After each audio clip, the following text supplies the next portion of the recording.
Hey guys, so this is going to be the first video of what I'm calling my health diaries. And the reason I'm making this is because I am about to experience a roller coaster of health situations, I believe. And I just want to document them. I just want to share it with people who might share my same concerns and want to know what it's like, because even though it's a scary thing, watching someone else go through a similar or exact same process can be helpful. And I found a little bit of comfort in other people's videos where they tell their stories and they document what they're going through. So I would like to do the same thing. So, just a little bit of background on myself. I am 31 years old. My name is Cory Hunt. I am practically married. I've been with my significant other for about, I don't know, if I were to guess, maybe about 8, 9 years now. Together we have two amazing, beautiful daughters who are Cory Hunt, my youngest daughter, and Charlie Hunt, my older. And Cory is 6, Charlie is 7, and they're angels. I am choosing not to tell my 6 and my 7-year-old about my health problems because I think they're too young, and I don't want to burden them with this. So, I'm sure a lot of you are probably wondering, well, what is it, man? What is it that you're going through? So, first and foremost, I want to put a disclaimer out there. This video is not meant to diagnose or treat or um, give medical advice. This is just my opinions and what I'm going through and what I believe to be going on with me and so forth. Of course, whatever diagnosis I get from my doctors and treatments and so forth, I'm going to share that with you guys. But right now, this first video is just going based off of what I know so far. So, without further ado, um, I believe that there is a strong chance. I mean, I really just don't see it being anything else based off of my symptoms, based off the treatment I've received so far, and so forth. But there is a strong possibility that I may have inflammatory breast cancer. For those of you who do not know, inflammatory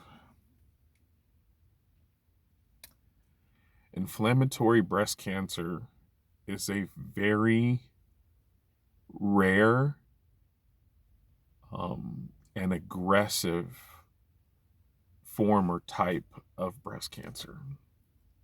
Um, it I'm sorry, I lost my train of thought. And just FYI, I'm not going to edit these videos.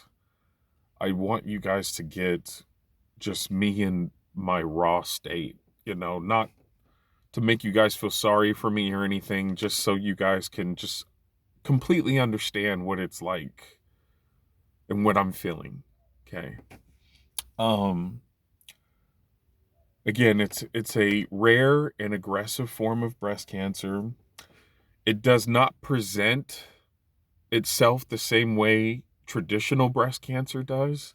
Traditional breast cancer, they tell you feel for lumps or masses and things of that nature that would let you know, hey, this could possibly be that.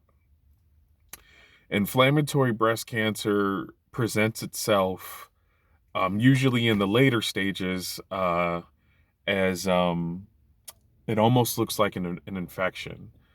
Uh, you can get uh, red, swollen skin of the breast or the surrounding tissue. You'll feel a burning and itching sensation that might come and go, or it might be constant if it's bad enough or far along enough. And yeah, it doesn't present itself as a lump. From what I've researched, inflammatory breast cancer grows in layers. The cancer cells grow in layers as opposed to a mass. So a lot of the times, as it gets progressive, you will see a bulge, and your breast or the surrounding area can be swollen, but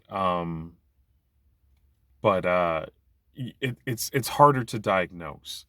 And because of the differences in this particular one, a lot of doctors and sometimes even specialists will disregard it, and they'll think that it's an infection, and they'll prescribe you antibiotics, which, yes, so far I have been seen for it. And sure enough, was told that more than likely it's just an infection.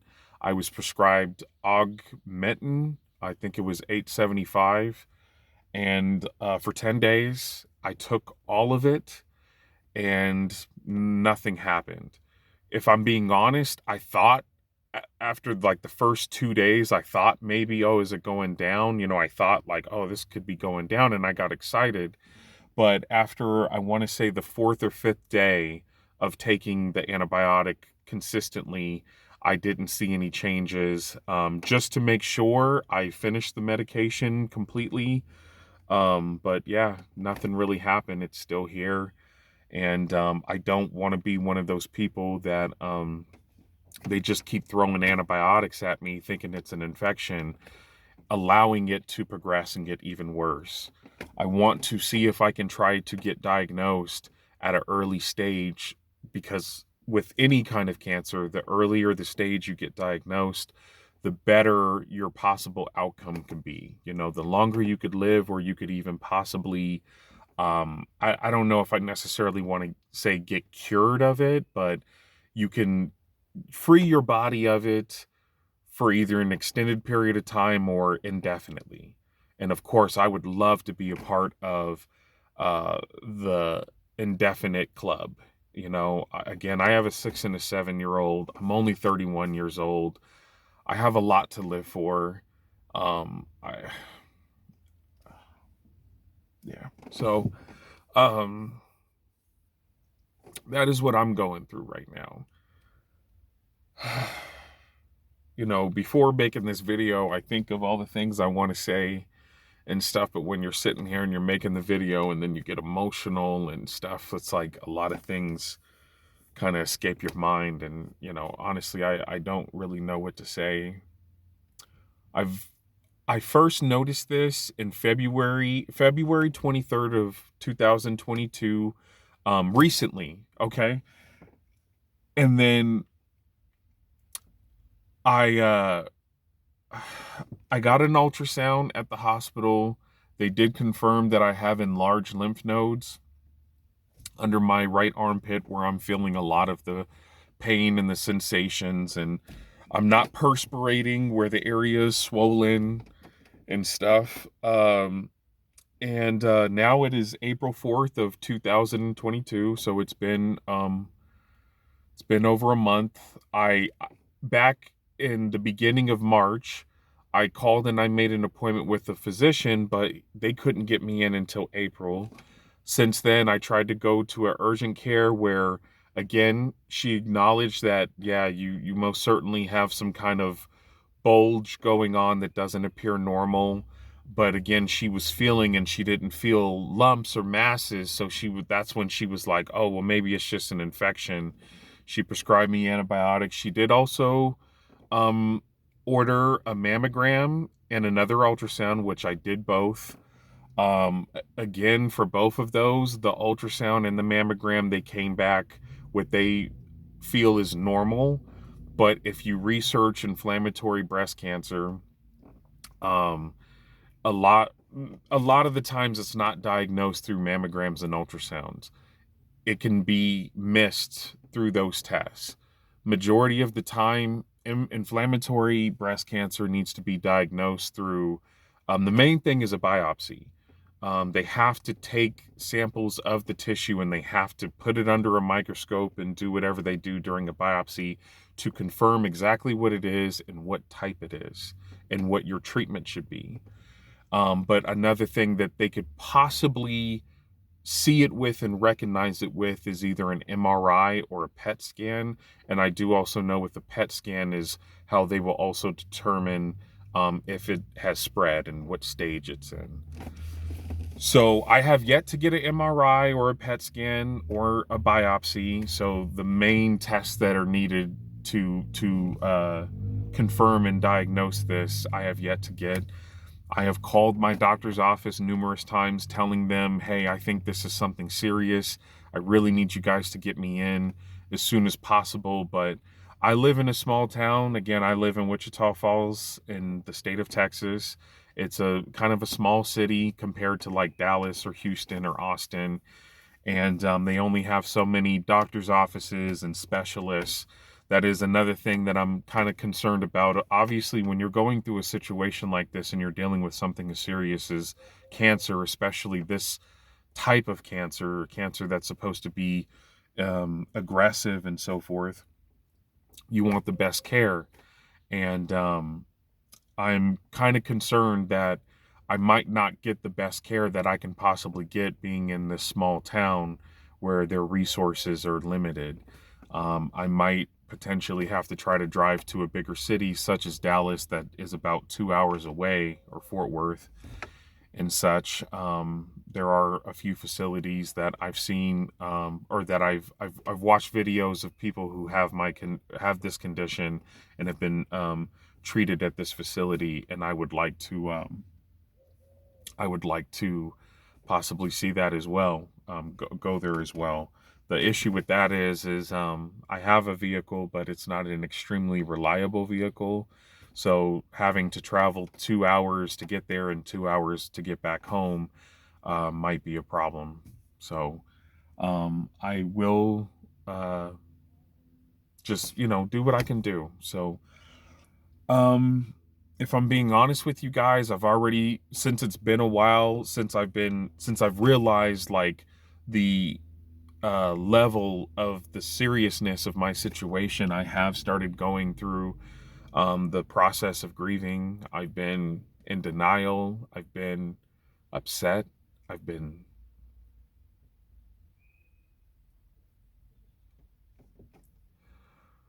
sad.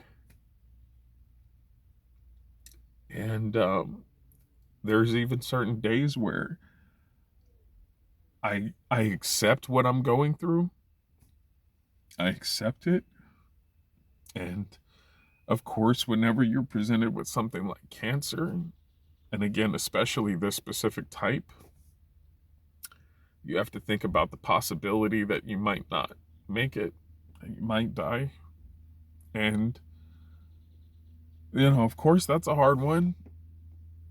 And by the way, this is a tattoo of mine. I covered up my old tattoos with black ink. It's supposed to be a blackout sleeve. I had to do it myself though. It's not a very good job. But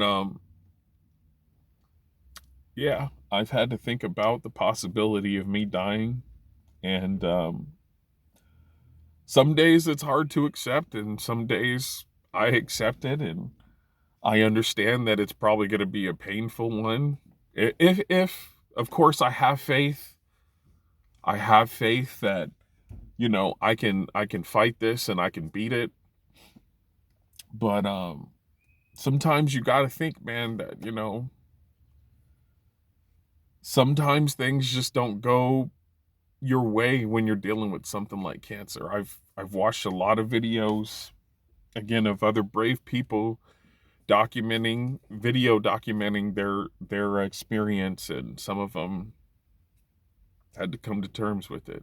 So I want to do that early on, so hopefully not, but if I ever do have to come to that realization, hopefully it's a little bit easier for me to do so. Now, again, in regards to breast cancer itself, it's not really traditionally a male issue, but there are plenty of men that do get traditional male breast cancer. Now, in regards to inflammatory breast cancer, that uh, I Googled it. I saw one article or document or whatever you want to call it where it said that there was one man who was diagnosed with inflammatory breast cancer. Other than that one, I haven't seen anything else about a man being diagnosed with inflammatory breast cancer. So I'm even more in the rarity of it. So I apologize if I seem frustrated, but it's just like when you just kind of sit back and I think about how unlucky I am and unfortunate I am. It boggles my mind that I have this not only rare form of breast cancer, but how much of a rarity it is for a man to be dealing with it. Um, so this is my first video. I'm not going to edit it. I'm just going to post it as is. Um, I have yet to see my doctor, and I haven't officially been diagnosed with it. But again, guys, I mean, I'm calling it. I know when there's something wrong with my body. There is most certainly something definitely wrong, and it is something serious. I can tell. I can feel it. It's something serious. I don't want it to be. Honestly, I wish I could go to the doctor and he could, you know, somehow tell me exactly what it is I got going on. Oh, you have this infection. I know the exact way to treat it. I wish I can take some pills and then it be gone. I don't want to have inflammatory breast cancer. So please don't misunderstand what it is I'm trying to do here. I'm just trying to be honest with myself and with the world that, hey, I think this is what's really going on with me. And, you know, I'm not trying to self-diagnose myself, and I'm not trying to um, make people feel bad for me. I'm not trying to disrespect anyone that has been diagnosed with inflammatory breast cancer. I'm just saying that this is what I truly believe is going on with me, and it's scary. Now, for anyone out there, this is going to be the last thing I say on this video. For anyone out there, man or woman, who is dealing with the health problem in general, but specifically this health issue, you are not alone. There is a lot of people out there who are also dealing with it. Even though it's rare amongst breast cancer, it is becoming more common as well, which is scary in itself because I also have a theory as to how I might have potentially gotten to this point, which I will share in another video, but I don't want to make this one too long. But if you're going through this, I just want to let you know you're not alone and that it's okay to be scared. It's okay to cry. It's okay. But there is hope out there, and there is treatment out there, and there are survivors, long-term survivors. There's not very many from what I can see, but from what I've researched, there are survivors. So let's just, of course, I'm going to hope for the best. And like I said, I hope I don't have it, but I'm very concerned that I do. So, yeah, that's it. I hope this video helps console anyone who might be going through a struggle. I hope this video is somewhat informative in bringing awareness to inflammatory breast cancer. And I will see you guys soon. I will try to make another video. I will try to make a video almost every day, because one thing I've noticed going through this health scare, man, is every day is different. And I think if you watch videos of people who have cancer in general, not just inflammatory breast cancer, but cancer in general, or a health issue, a serious health condition in general, you have good days and you got bad days. And, you know, I want to document all of the good days and all of the bad days. I want you guys to share in this experience with me again, so I can hopefully console people and get people again to just not feel alone. Okay. But I'm rambling, and I feel like I'm repeating myself. So I'll see you guys later. All right. Bye.